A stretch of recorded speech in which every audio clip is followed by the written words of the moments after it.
Olá pessoal, muito boa tarde, sejam todos muito bem-vindos.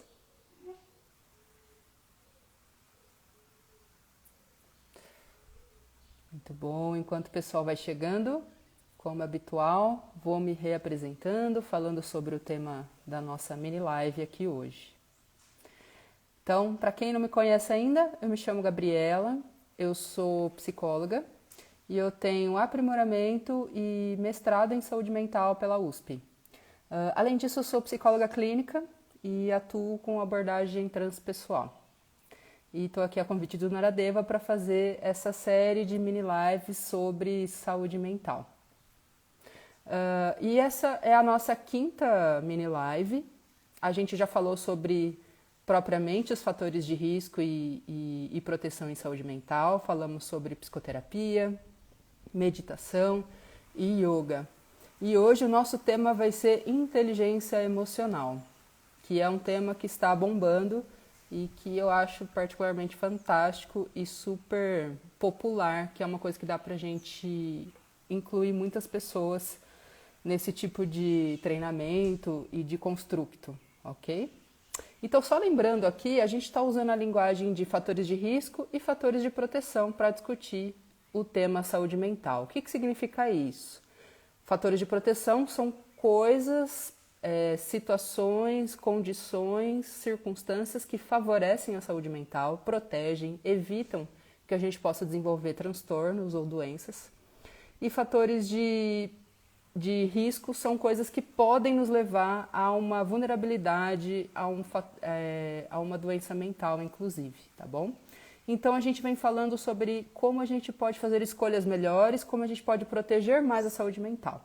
Não significa que essas coisas que a gente vem falando aqui são necessariamente tratamentos formais em saúde, são coisas que ajudam, auxiliam e fortalecem a saúde mental. Mas é sempre importante lembrar que se você tem alguma condição já com sintomas, com prejuízo funcional na sua vida, procure um profissional de saúde mental, psiquiatra ou psicólogo, ok? Muito bem, pessoal, então vamos começar o tema inteligência emocional. É um construto até que relativamente novo na psicologia, começou nos meados de 1900 a ser discutido e foi popularizado pelo psicólogo Daniel Goleman, né, que também fala muito sobre mindfulness, também sobre meditação e principalmente sobre inteligência emocional. Existem outros autores que também atuam nesse mesmo assunto, mas ele foi o que popularizou o tema. Então, a live hoje vai ser a partir da visão dele de inteligência emocional e usando as teorias que ele traz no livro, inclusive, tá bom? A primeira coisa, então, que a gente vai falar sobre inteligência emocional é que vai muito além do QI, vai muito além do que a gente está acostumado a chamar de inteligência, quando a gente fala do coeficiente de inteligência. QI está muito mais voltado à inteligência cognitiva, lógica, racional, que também é muito importante, que é o que a gente mais treina na escola mesmo, né? Mas quando a gente fala em inteligência emocional, a gente está falando de um conceito que vai muito além disso. É ir bem na vida, ir bem nos relacionamentos, não só ir bem nos estudos. E realmente, inteligência emocional não é algo que nos ensinam na escola e às vezes nem em casa, né? Então, por isso que eu acho que urge este tema e urge que isso cada vez mais esteja presente nas escolas e nas instituições para que a gente possa se tornar mais inteligente emocionalmente. Ok, vou falar os 5 conceitos que Goleman traz sobre inteligência emocional. Afinal, o que seria isso? A primeira coisa, a primeira habilidade que ele relaciona à inteligência emocional é autoconhecimento, autopercepção emocional.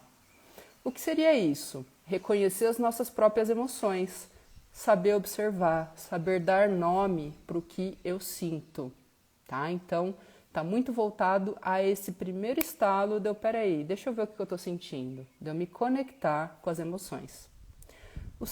A segunda habilidade que ele traz é controle emocional ou gerenciamento emocional. Quantas vezes você não se pegou, né, envolvida por uma emoção e você não teve gerenciamento, não teve controle, você explodiu ou você foi dominado pelas emoções. Então, a segunda habilidade seria essa, aprender a gerenciar as emoções sem ser dominada por elas. E a terceira seria a automotivação, que seria dirigir as nossas emoções, fazer um bom uso das emoções, vamos dizer assim, usar isso ao nosso favor, para atingir nossos objetivos. Esses três primeiros conceitos que ele traz está muito mais ligado a habilidades intrapessoais, ou seja, coisas que eu observo em mim, coisas que têm a ver com o meu mundo interno, que tem mais a ver comigo mesmo. E depois ele vai trazer mais duas habilidades que são agora interpessoais, que são habilidades emocionais para eu poder ter melhor comunicação e interação social com outras pessoas. Que daí é o reconhecimento das emoções das outras pessoas, e isso inclui a empatia, e é assim um construto muito legal a empatia, porque a gente percebe como é natural nossa empatia, só que a gente acaba não treinando isso. E é super importante para a gente poder se comunicar com efetividade, para a gente poder lidar melhor com as nossas relações.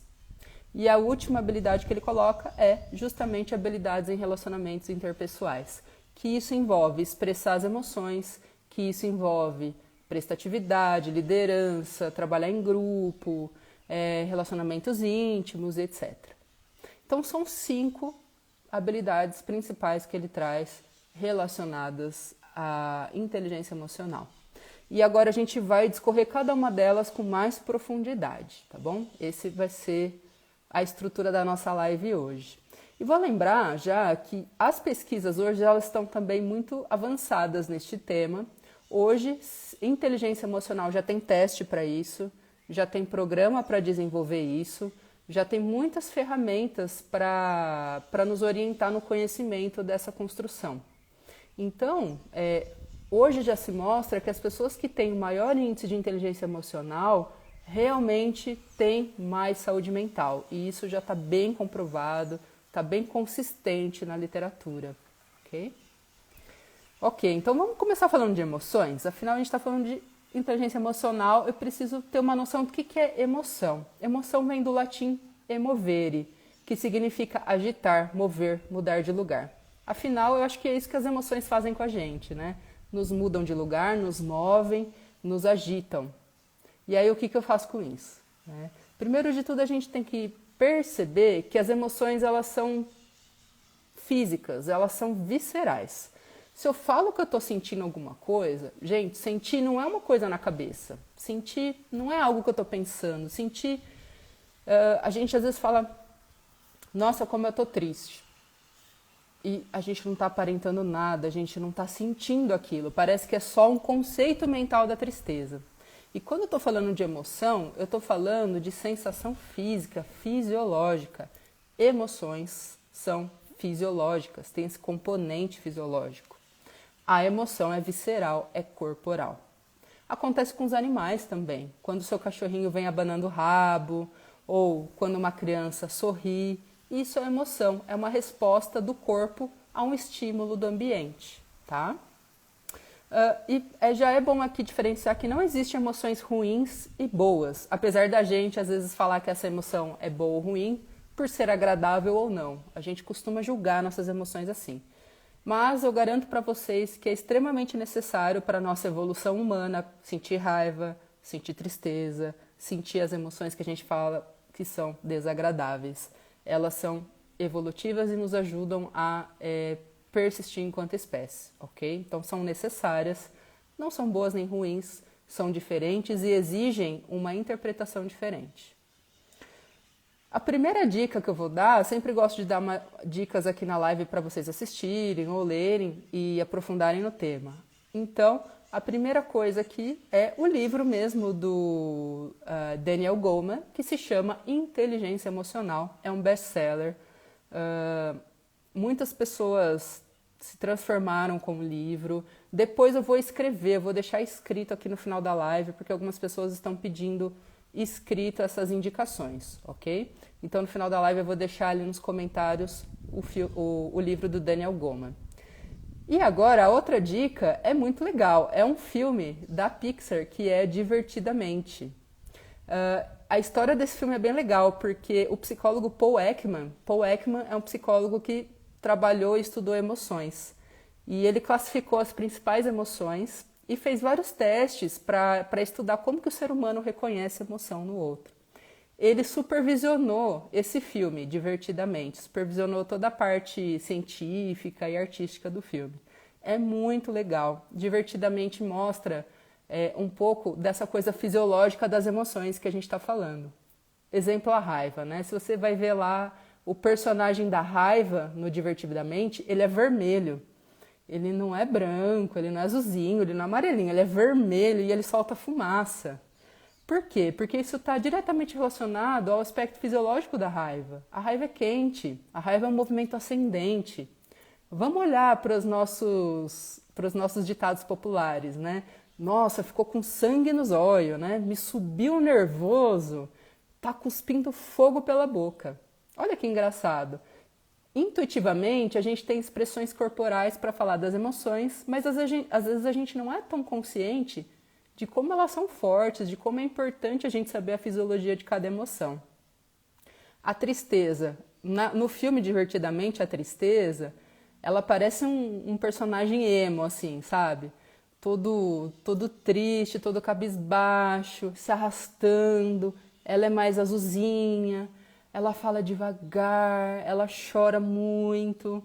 E também tem uma coisa da inteligência também anatômica, porque a raiva é toda forte e a tristeza é toda molinha, assim, ela é mais fofinha. E a tristeza tem esse componente mais de cansaço mesmo, né? De falta de ação, falta de energia, de inércia. Também tem esse componente fisiológico que é importante a gente aprender.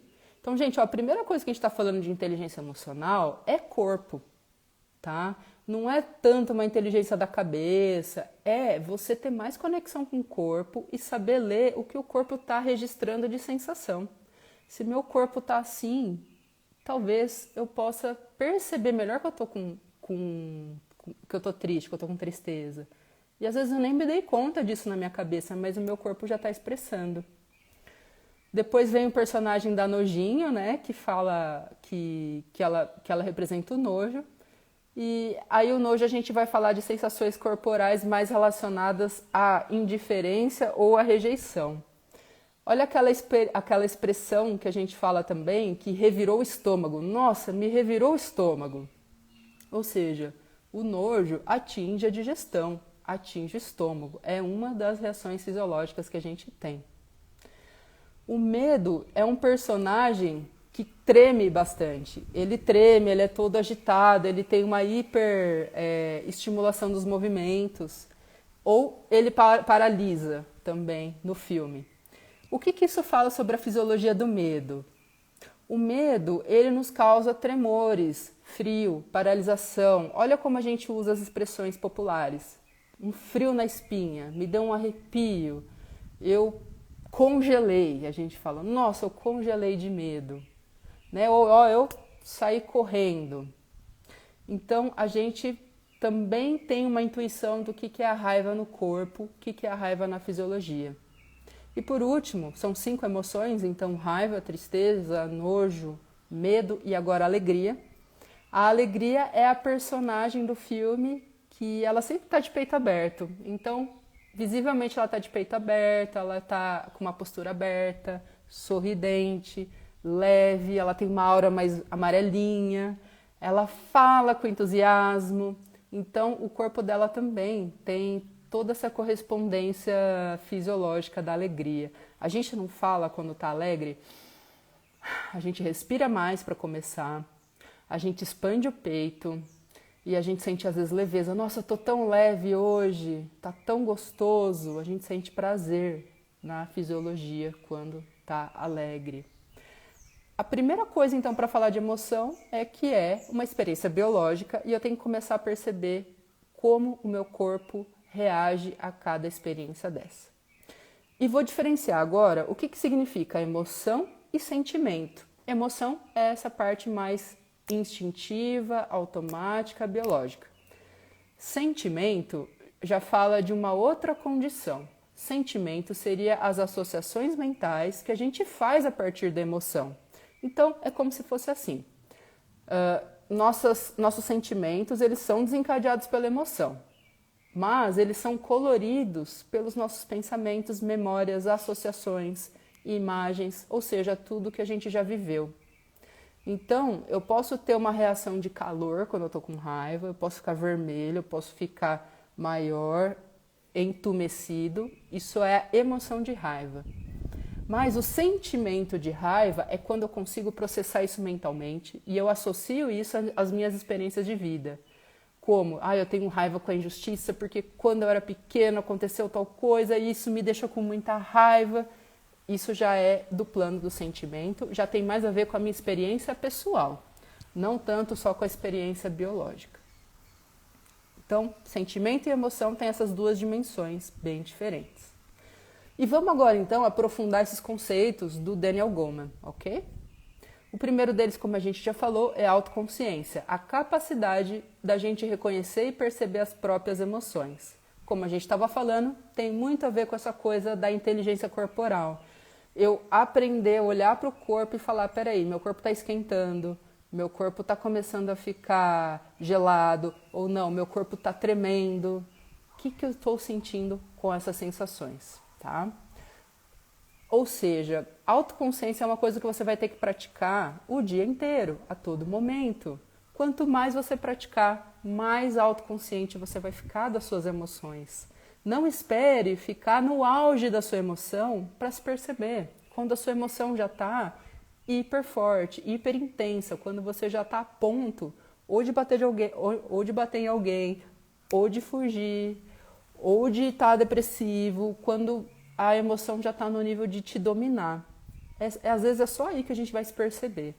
E a ideia aqui é que a gente possa se perceber cada vez mais cedo na emoção, no início da raiva, no início do medo, no início da tristeza, para que a gente cada vez mais perceba os gatilhos dessas emoções. Poxa, sempre que alguém fala mais grosso comigo, eu fico triste. Percebi esse gatilho. Nossa, sempre que eu vejo uma injustiça, eu fico com muita raiva. Peguei esse gatilho.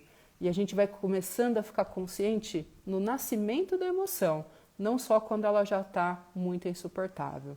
Okay? Essa parte é tornar o invisível visível, porque às vezes a gente está inconscientemente com raiva. Vou dar um exemplo. Às vezes você está num dia com muita raiva, aconteceu uma situação ali, e a pessoa fala, calma, não fica nervoso. E você fala, eu não estou nervoso. Você está nervoso. É que você não está consciente disso, né? Às vezes você tem julgamentos, você não acha que é aceitável ficar nervoso, então você nega. Não estou nervoso. Mas está. Então, o primeiro passo é a gente falar, nossa, eu estou nervoso. Perceber quando isso acontece. Muito bem. Então, a dica para a gente ter mais maestria disso, realmente, gente, é meditação, é autoobservação, é principalmente essa conexão com o corpo, porque eu vou te falar uma coisa, não é a mente que sente, é o corpo que sente. A mente muitas vezes mente. Não, tá tudo bem, tá tudo certo. Mas meu corpo tá cheio de reação emocional e eu não tô percebendo. Isso é muito importante. Para mim, essa é a chave da inteligência emocional. A gente começar a perceber que é o corpo quem sente e não as ideias que sentem. Aí o segundo conceito que o Daniel coloca é a autorregulação. Capacidade de lidar com as nossas próprias emoções. Ou seja, o que eu vou fazer com a emoção que eu estou sentindo? Então, é a autorregulação, que é aquele termo que a gente já falou nas outras lives também. Ok, então eu vou gerenciar a minha raiva, sentir que meu corpo esquentou, sentir que minha orelha ficou mais quente, que meu olho arregalou, que eu tô com o coração acelerado, percebi que eu tô com raiva. Como que eu vou ter a autorregulação disso? Como que eu vou ter o controle, entre aspas? Como que eu vou fazer de uma forma que eu não reprima? Falar, não, é feio sentir raiva, eu vou fingir que eu não tô sentindo e a gente suprime, finge que nada tá sentindo. Como é que eu vou manejar a raiva? E aqui a ideia, gente, é a gente ter um eixo de observação. É aquele eixo que a gente consegue falar assim, eu sei o que eu estou sentindo, mas eu estou controlando a minha impulsividade. Eu sei que eu estou com raiva, mas eu não estou socando ninguém. Eu sei que eu estou com raiva, mas eu não estou agredindo verbalmente, xingando alguém. É esse lugar de observação da emoção. A gente pode chamar de eixo, né? Eu ficar no meu eixo observando a raiva sem ter a impulsividade da emoção. Ou da tristeza, ou de qualquer outra emoção aqui que a gente pode falar. Estou falando da raiva porque é uma emoção muito tabu para nós, mas a gente precisa aprender a sentir a raiva, ok? Então eu não vou me identificar com a emoção, ou seja, me tornar a própria raiva, ser dominada por aquela emoção, ao ponto de eu perder o controle, e também não vou ficar congelada, fingindo que nada está acontecendo, eu vou achar um lugar no meio disso.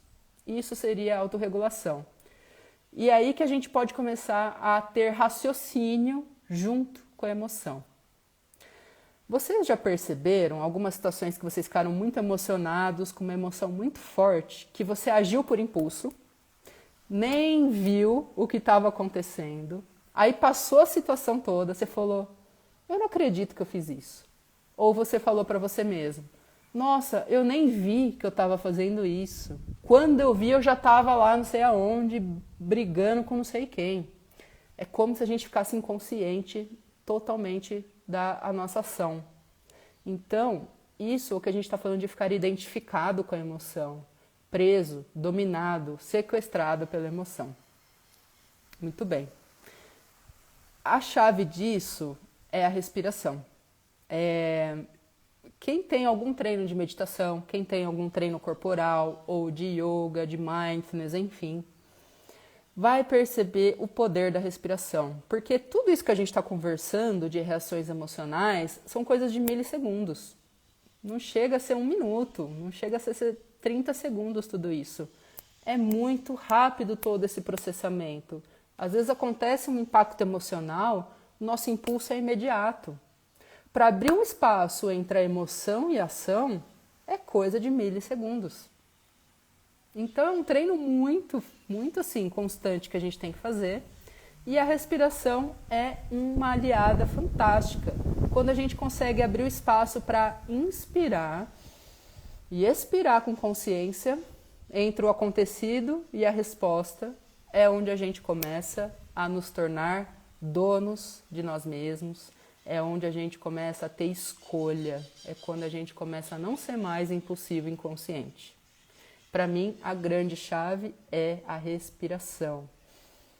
Eu aprendo a respirar e abrir esse espaço, ok?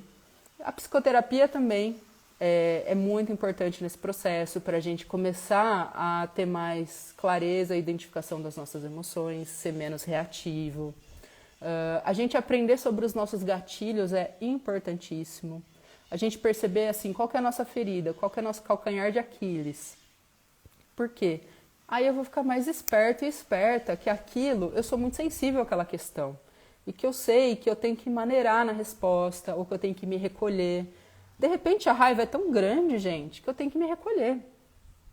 Para eu processar aquela emoção, para depois eu voltar a interagir com as pessoas. Inteligência emocional é isso também. Eu saber o meu limite, eu saber o meu ponto fraco e eu ter melhores respostas a isso.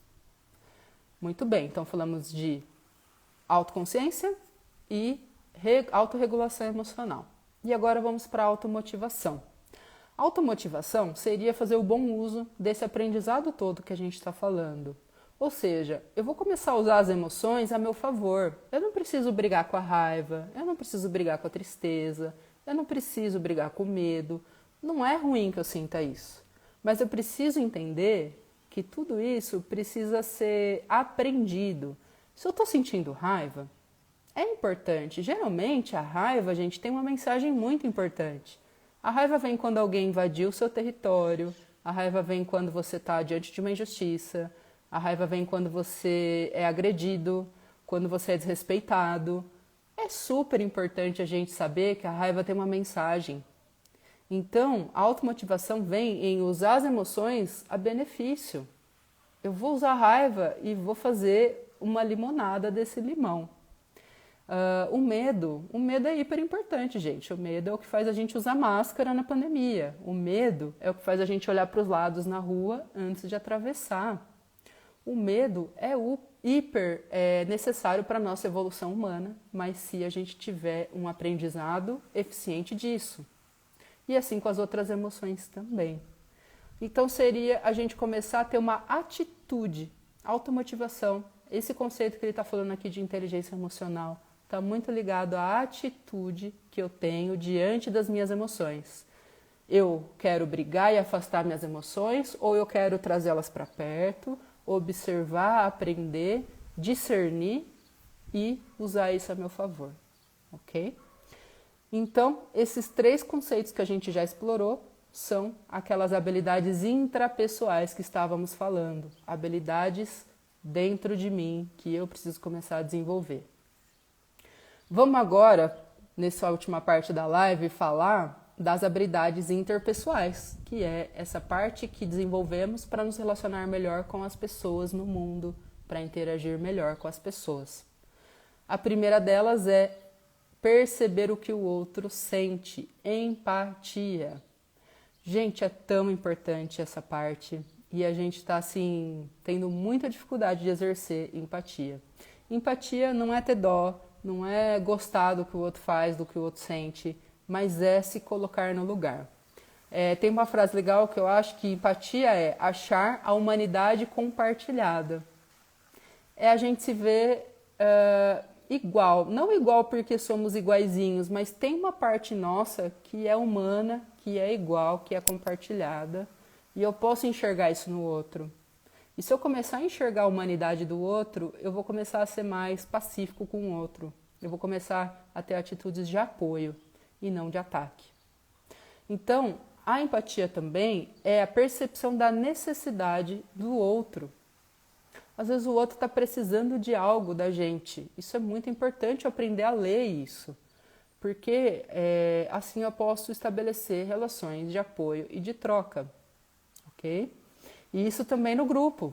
Por que às vezes a gente tem dificuldade de estar em grupo? Porque a gente tem que ter muita habilidade emocional de observar o outro em grupo. Perceber o que é aceito, o que não é aceito, o que o outro está precisando, como que o outro está interagindo, se o outro gostou do que eu falei, se o outro se assustou. Tudo isso, eu preciso começar a desenvolver tudo isso. E muito disso eu desenvolvo através da leitura corporal. Por isso que a empatia só pode ser desenvolvida quando eu começar a ficar mais consciente de mim. Se eu não tenho ideia do que eu sinto, como que eu vou ter ideia do que o outro sente? Não tem sentido. Então eu preciso começar a identificar essas coisas em mim para eu poder aplicar no outro. Aprender que quando o outro está vermelho, falando alto, ele está com raiva. Né? Quando o outro está agitado, ele está ansioso. Para eu começar a desenvolver essa sensibilidade, eu preciso saber o que é isso na minha pele. E além disso, a outra habilidade super importante da empatia é saber ouvir as pessoas.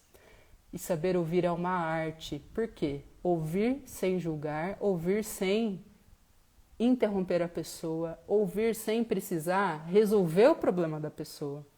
Ouvir é simplesmente receber e se interessar genuinamente pelo que o outro tem para falar. Não é esperar o outro falar para daí eu falar o que eu quero falar. Olha que nível, que profundidade que é ouvir. Ouvir é a principal chave da empatia. Quando a gente desenvolve empatia, a gente começa a não só ficar mais consciente do que o outro sente, mas também saber do que o outro necessita. E aí sim a gente pode desenvolver o último passo aqui do livro, né, que é habilidade social. Um conjunto de capacidades que a gente vai desenvolvendo para estar com as outras pessoas. E essa parte aqui é uma arte também, porque eu começo a descobrir como que é com cada pessoa da minha vida. De repente, no meu relacionamento íntimo é de um jeito, no meu trabalho é de outro, na minha família é de outro. E aí eu começo a desenvolver essa arte de expressar as minhas emoções e de interagir com as outras pessoas. É um processo que vai sendo refinado, esse gerenciamento. Aqui, a dica final para vocês tomarem contato é um livro super interessante que se chama Comunicação Não Violenta, de Marshall B. Rosenberg.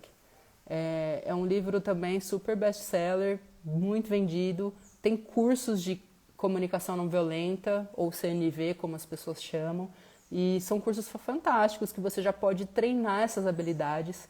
Ou seja, como é que eu posso perceber o que eu estou sentindo, transformar isso numa necessidade, comunicar isso para o outro, ouvir também o que o outro sente e necessita, e dentro dessa interação a gente fazer acordos. É uma construção super complexa.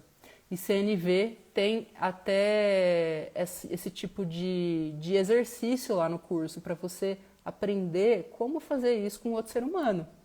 Porque ninguém ensinou a gente isso na escola. Aliás, gente, essa parte aqui que a gente está falando, que é gerenciar as emoções dos outros, é uma coisa que nunca ninguém nos ensinou. Quando vem alguém na sua vida desesperado, ansioso, como que você reage com essa pessoa? Às vezes a gente não tem habilidade de gerenciar o que o outro sente. A gente reprime o outro, fala para ele parar. Não, tá tudo bem, não chora, tá tudo certo. A gente não consegue gerenciar o que o outro sente. Então, essa última parte que é habilidades sociais, eu preciso aprender a gerenciar a ansiedade do outro, aprender a gerenciar a frustração do outro, gerenciar a raiva do outro, não só a minha. O que eu faço quando o outro vem com raiva? Como que eu posso responder a isso? Como que eu posso trazer isso para um nível de diálogo e acordo? Gente, nunca ninguém ensinou isso pra gente, né? Eu fico assim, às vezes, pensando como seria o mundo se a gente pudesse treinar inteligência emocional. Se nossos pais, se nossos professores, se os nossos políticos, governantes pudessem ter inteligência emocional.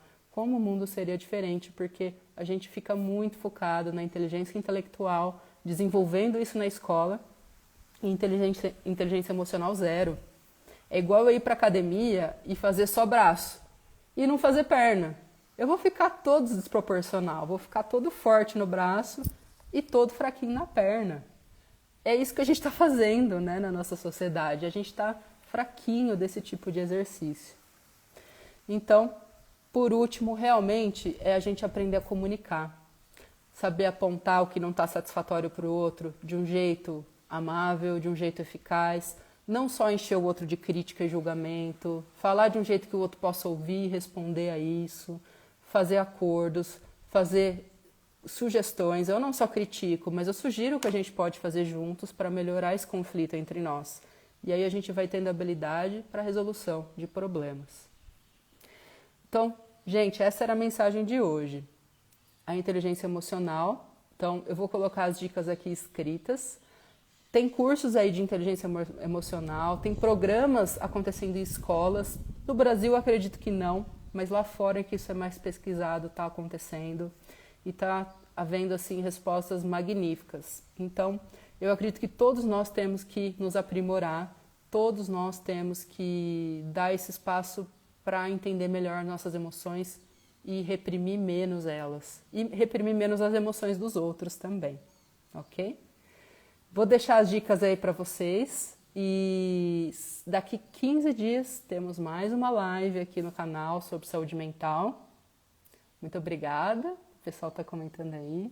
Gratidão, pessoal. A próxima live falaremos sobre, aproveitando que a gente está falando de empatia e inteligência emocional, eu vou seguir o fluxo e vou sugerir a gente falar sobre compaixão e autocompaixão.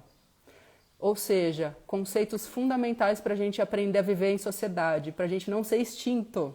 A gente está precisando falar desse assunto, como desenvolver autocompaixão, compaixão, como ter a saúde mental como uma visão macro, uma visão de sociedade, tá bom? Isso é muito importante. A live vai ficar salva aí para quem perguntou, vai ficar aí no IGTV do canal do Naradev. Tá bom, pessoal? Gratidão. Um grande beijo para vocês. Até a próxima live. Tchau, tchau.